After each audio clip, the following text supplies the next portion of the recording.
मुझे मिल तो गई, लेकिन फिर भी मेरी बेटी मुर्ग के साथ जी रहे हैं। जिंदा नहीं छोड़ूंगा।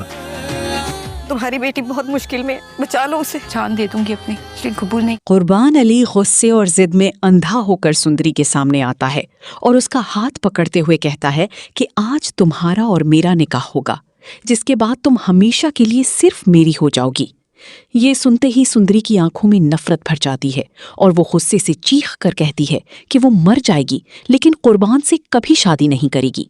मगर कुर्बान अपनी जिद में उसकी एक नहीं सुनता।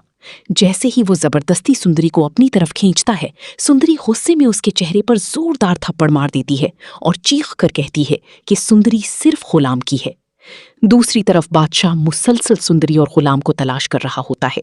वो अपने तमाम आदमियों और वसाइल इस्तेमाल कर लेता है, लेकिन उसे दोनों का कोई सुराग नहीं मिलता।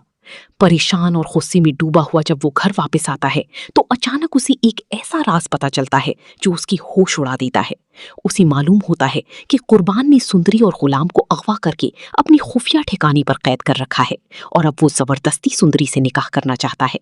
ये सुनते ही बादशाह का गुस्सा आसमान को छूने लगता है और वो फौरन अपनी गार्ड्स के साथ कुर्बान के घर पहुंच जाता है।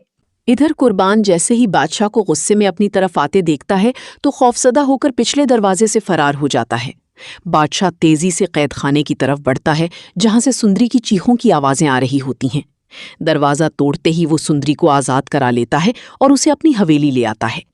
हवेली पहुंचने के बाद बादशाह सबके सामने ऐलान करता है कि अब वो सुंदरी से निकाह करेगा।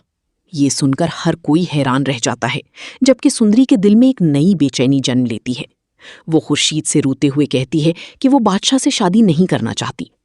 दूसरी तरफ कुर्बान खामोशी से गुलाम के पास पहुंचता है और उसे बताता है कि बादशाह सुंदरी को अपने साथ ले गया है। कुर्बान गुलाम से वादा करता है कि वो किसी भी कीमत पर बादशाह और सुंदरी की शादी नहीं होने देगा और दोनों को एक करने के लिए आखिरी हद तक जाएगा। अगले दिन निकाह की तैयारियां जोरों शोर से शुरू हो जाती हैं। सुंदरी को दुल्हन बनाकर निकाह के लिए लाया जाता है और जैसे ही मौलवी साहब निकाह शुरू करते हैं, सुंदरी अचानक बेहोश होकर जमीन पर गिर जाती है।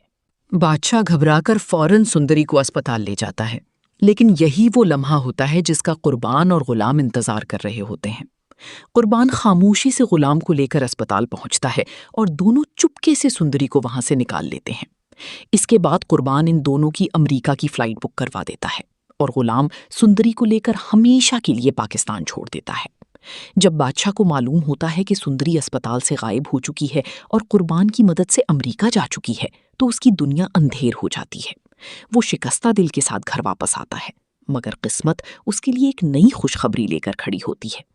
अचानक मुर्ग की तबीयत खराब हो जाती है और बादशाह उसे फौरन अस्पताल ले जाता है, जहां डॉक्टर खुशखबरी सुनाते हैं कि मुर्ग मां बनने वाली है। ये खबर सुनते ही बादशाह की आंखों में खुशी के आंसू आ जाते हैं। घर वापस पहुंचकर जब वो सबको ये खुशखबरी सुनाता है तो लाजो उसे समझाती है कि अब गुलाम को माफ कर देना चाहिए। आखिरकार बादशाह का दिल पिघल जाता है और वो गुलाम को वापस पाकिस्तान बुला लेता है।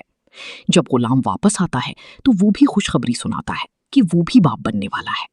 ये सुनते ही दोनों खानदानों में खुशियों की लहर दौड़ जाती है। लेकिन सवाल ये है कि क्या वाकई अब इन सब की जिंदगियां सुकून से गुजर जाएंगी या किस्मत अभी एक और बड़ा तूफान लाने वाली है।